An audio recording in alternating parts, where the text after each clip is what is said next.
It was a cold and rainy night, and I was home alone. The storm outside seemed to intensify the oppressive silence that filled every corner of the house. Raindrops slid down the windows, creating distorted patterns that danced under the dim glow of the television. I had decided to spend the evening on the living room couch, wrapped in a blanket, trying to distract my mind with a random movie. I never liked being alone at night, but I always told myself it was an irrational fear. It was just an empty house. No noises, no movements, just me and my thoughts. Around midnight, something changed. The atmosphere grew heavy. The rain seemed to subside, but the sound of the wind whistling through the window cracks echoed like a distant wail. Then I felt it, a chill, not an ordinary one, but something deep, visceral, as if something or someone was watching me. I looked around the room. Everything was as it had been. The television still displayed scenes from the movie. The wall clock read 12:13, and the kitchen light remained off. But the feeling lingered. I tried to ignore it, convincing myself it was just my imagination playing tricks on me. Then I looked at the window. At first, I didn't notice anything unusual, just the darkness outside, occasionally interrupted by flashes of lightning illuminating the sky. But in one of those flashes, something caught my attention. For a fraction of a second, I swear I saw a face. Frozen, I kept my eyes fixed on the window. My heart pounded so hard it seemed to echo in my ears. It must have been my imagination, I thought, trying to calm myself. But even as I tried to rationalize, the sensation of being watched grew stronger. Slowly, I approached the window, each step accompanied by an increasing weight in the air around me. When I finally got close enough to look directly, my body froze. It was there. A pale face with large, lifeless eyes was pressed against the glass. It didn't blink. It didn't move. It just stared at me. The skin was so translucent it appeared almost ethereal, and the lips were slightly parted, revealing small, yellowed teeth. This wasn't a normal human face. It was wrong. My breath caught in my throat, and I took an involuntary step back. I blinked, hoping it would disappear, but when I opened my eyes again, it was still there. Only now, it was smiling. The smile was unnatural, far too wide, stretching from ear to ear as if the skin were made of rubber. A wave of nausea rose in my stomach as my body trembled with pure terror. Desperate, I shouted, "Who's there?" No response, just the sound of the rain starting again, now heavier. The face remained there, motionless, with that unsettling grin. I tried to convince myself it was impossible. My window was on the second floor. There was no way someone could be there without a ladder or something similar. I decided I needed to act. Grabbing my phone, I dialed the police, but before the call could connect, the house lights flickered and went out completely. The face was gone.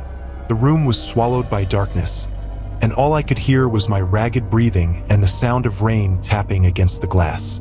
I groped around for a flashlight I usually kept in the cabinet near the couch. When I finally found it and turned it on, the beam of light revealed the empty space in front of me. It was just my imagination. It was just my imagination. I murmured to myself, trying to quell the panic, but then I heard something that made me freeze. Soft tapping like nails scratching on glass. Slowly, I directed the flashlight toward the window. Nothing, but the sound persisted. It was coming from another window in the kitchen. With my heart nearly stopping, I walked to the kitchen, the flashlight trembling in my hand. The window was fogged up with condensation, but there was something there, outside. Something moving. Suddenly, a hand appeared, pressing against the glass. It was thin, pale, with long, brittle fingers. Then, slowly, the face reappeared, but now it was closer, more defined. The skin looked more wrinkled, the eyes more sunken, and the smile even wider. I ran to the bedroom, locking the door behind me. I grabbed my phone again and tried calling someone, anyone, but the signal was dead. The only sound I could hear was heavy breathing, coming from the other side of the door. The flashlight began to flicker, and the sound of scratching on the wood of the door echoed in the room. I closed my eyes, praying for it all to end. When the flashlight finally went out, the room plunged into darkness. And that's when I heard it, right next to my ear, a whisper, "I know you're there."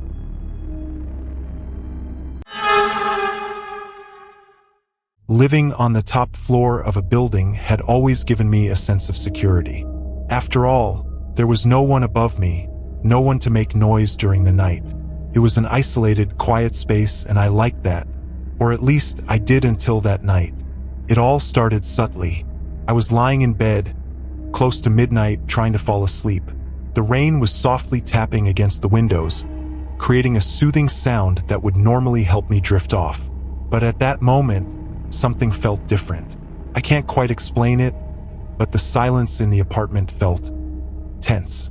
I closed my eyes, trying to ignore the uncomfortable feeling. That's when I heard it for the first time. Footsteps. It was a faint sound, almost imperceptible, but it was there. It seemed to come from the ceiling. I opened my eyes and remained still, listening carefully.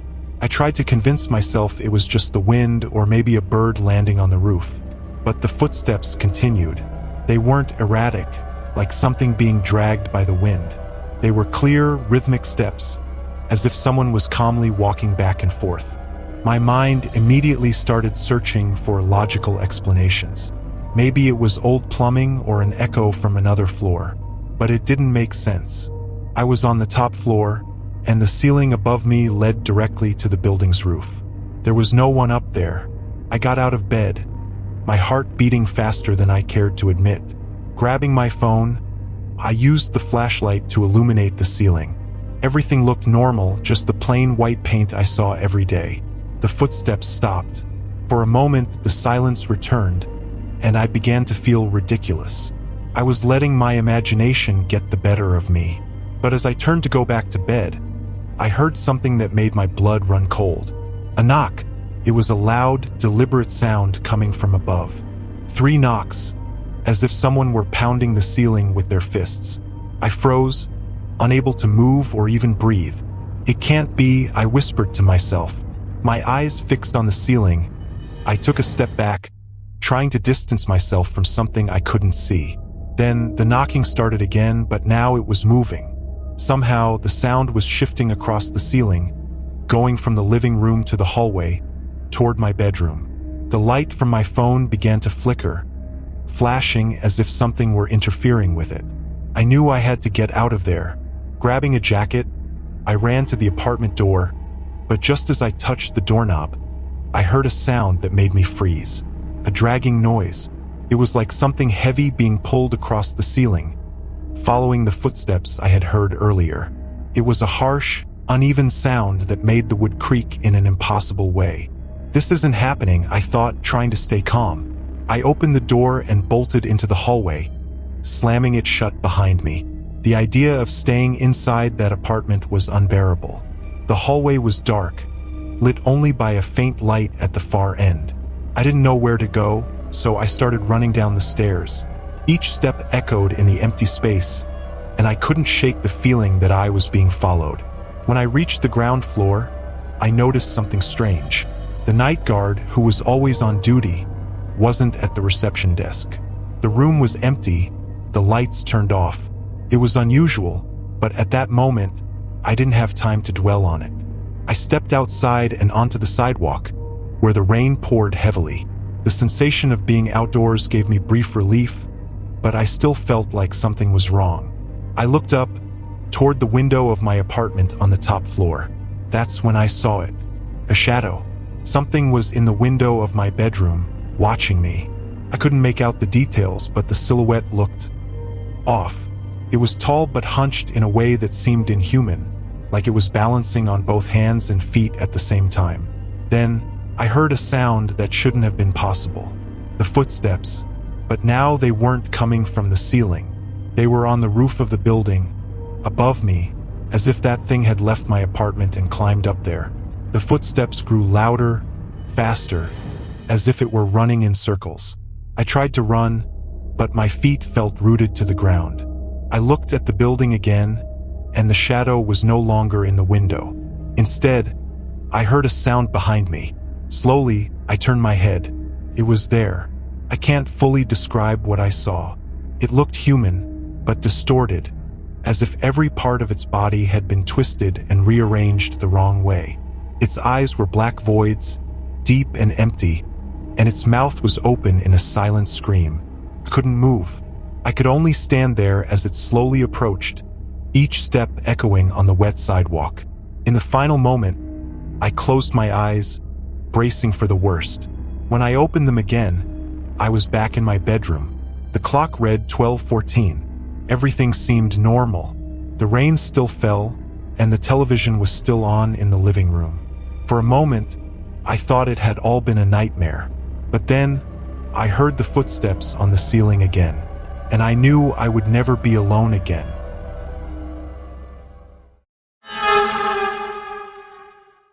I always considered my house a safe place, a refuge where the outside world couldn't reach me. But that changed on that night. It all started harmlessly, almost trivially. My nephew came to visit for the weekend, and as always, he brought a small suitcase filled with toys. He was fascinated by electronic dolls, the kind that make sounds, walk, or perform movements. One of them, in particular, caught his attention. A clown doll that laughed and said childish phrases when you pressed the button on its chest.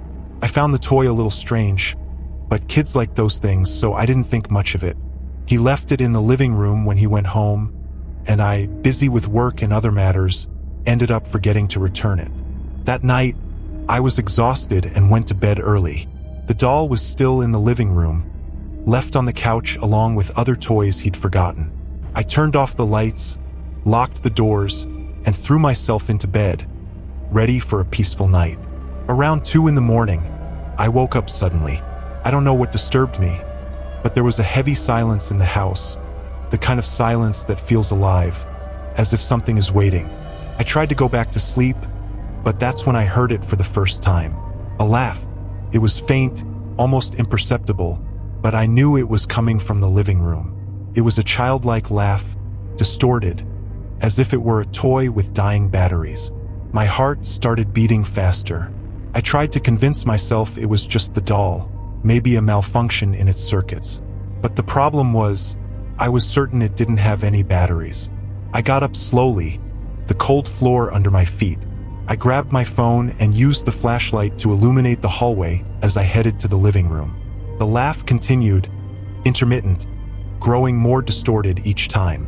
When I reached the living room, everything was as I had left it. The couch, the toys, and the clown doll. It was sitting in the middle of the couch, its chest button blinking red. I stood there, staring at it, trying to understand what was happening. I knew I hadn't put batteries in it. My nephew couldn't have done it either because the batteries were stored in a kitchen drawer, far from where he had been playing. The laugh stopped. I took a deep breath, trying to calm my nerves. I picked up the doll and examined it. It was light, with an innocent appearance, but something about it made me uncomfortable. I opened the battery compartment, and as expected, it was empty. That's when the laugh started again, but this time it didn't come from the doll. It echoed throughout the living room, seeming to come from every corner at once. I dropped the doll on the floor and backed away, the flashlight shaking in my hand. The laugh grew louder, more distorted, almost like a scream. "This isn't happening," I murmured to myself, but my whole body was trembling. Suddenly, the laughter stopped, plunging the room into an absolute silence. The only thing I could hear was the sound of my ragged breathing. I looked at the floor where I had left the doll, but it was no longer there. The light from my phone began to flicker, and I felt a presence behind me. I didn't want to turn around, but something forced me to look. Slowly, I turned, and there it was. The doll was standing in the hallway, staring directly at me. Its eyes glowed red, and the smile on its face seemed wider, almost grotesque. It didn't move, but the feeling that it was alive was undeniable. "Get out of here," I shouted, but my voice sounded weak, barely audible. Without warning, the doll collapsed onto the floor as if it had lost its strength. I ran to it, determined to end this.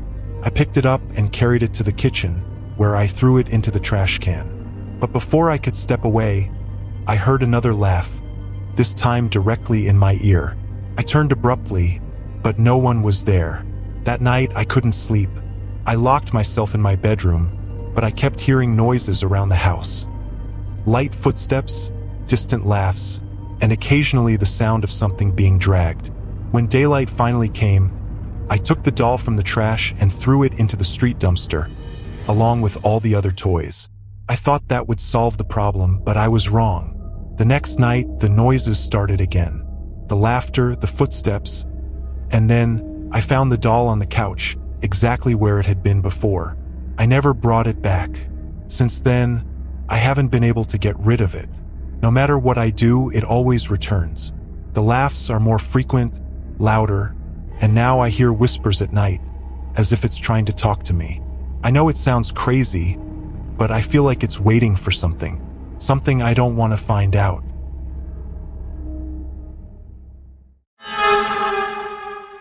I've always been afraid of the dark. Ever since I was a child, something about it made me feel vulnerable, as if I were being watched. But as everyone says, you grow up and overcome these things, right? At least that's what I thought until that night. It was a Friday, and I was home alone. My parents had gone on a trip, and I finally had the whole weekend to myself to relax, watch movies, and enjoy the solitude. The house was old, full of long, poorly lit hallways, but it had never bothered me before. Around 10 p.m., I sat down on the couch in the living room to watch a horror movie. I've always loved the genre, even though it sometimes left me feeling uneasy. The movie had reached its most tense moment when I heard a noise coming from the hallway. It was a faint sound, almost imperceptible, like wood creaking under pressure. I looked back, but the hallway was empty, partially lit only by the dim light from the kitchen. I turned my attention back to the TV, trying to ignore it. Old houses make noises, after all. A few minutes later, I heard it again. This time it was clearer, like slow, dragging footsteps. I paused the movie, my heart starting to race. "Is someone there?" I called out, trying to sound confident. No response. I stood up, grabbing my phone to use as a flashlight. I walked to the start of the hallway, shining the light into every corner. It was empty. I sighed, laughing at myself for being so paranoid. Maybe it was just the wind, or my imagination running wild. I went back to the living room, but before I could sit down, I heard the noise again. This time it was different, closer, heavier. With my phone in hand, I returned to the hallway, my heart pounding. The flashlight trembled as I walked slowly. That's when I saw it. At the end of the hallway, where the darkness was deepest, there was a silhouette. It was tall, with broad shoulders, but something was off about its posture.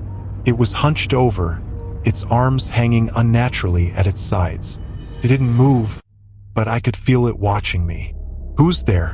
I asked again, my voice shaking. The figure didn't respond. It didn't move. It just stood there, in the darkness like a statue. I wanted to run, but my legs wouldn't obey. It was as if I were glued to the floor, unable to look away. Finally, I mustered enough courage to take a step forward. "If you don't leave, I'll call the police," I shouted, trying to sound threatening. That's when it moved. It wasn't a quick or aggressive movement. It simply tilted its head to the side, as if studying me. The sound of its neck cracking echoed through the hallway, a dry, horrible sound that sent chills down my spine. Suddenly, the light on my phone flickered and went out. I was plunged into total darkness, my heart pounding so hard it was deafening. Then I heard footsteps. Slowly, they approached, each step making the floor creak under the weight. "Please go away," I whispered, more to myself than to it. The footsteps stopped. The house fell silent again, except for the sound of my ragged breathing. When I finally managed to turn the flashlight back on, the hallway was empty. I ran to my bedroom, locking the door behind me. I turned on all the lights and sat on the floor, trying to calm down. Hours passed without hearing anything. I started to believe I might have imagined it all. But around 3 a.m., something happened. I heard a sound coming from the bedroom door. It was soft but unmistakable. The sound of nails scratching against the wood. My whole body tensed. The phone flashlight was still on, but I couldn't bring myself to point it at the door. The sound continued, rhythmic, almost calm, as if whatever was in the hallway knew I had nowhere to run. Then suddenly the sound stopped. For a few seconds there was only silence. Then the doorknob began to turn slowly. I knew I had locked the door, but it didn't seem to matter. The knob kept twisting, back and forth, as if something on the other side was testing my resolve. "Leave me alone!" I screamed, my voice breaking with panic. Everything went silent again. Time seemed to stand still. Finally, I worked up the courage to approach the door, still trembling. I pressed my ear against the wood, trying to hear anything. That's when it whispered, "I'm here." The voice was deep, raspy, and seemed to come from all directions at once. I stumbled back, tripping and falling to the floor. The phone light flickered and went out again, plunging the room into complete darkness. I felt a presence. Something was in the room with me. I didn't hear footsteps, but I knew it was there. It was as if the air around me had grown heavier, colder. I don't remember exactly how, but I must have fainted. When I woke up, it was morning. Sunlight streamed through the windows, and everything seemed normal, except for the hallway. The walls were covered in scratch marks, as if enormous claws had raked across them repeatedly. Since that night, I've never stayed alone in that house again. But sometimes, even with others around, I still hear footsteps in the hallway at night. And I know it's still there,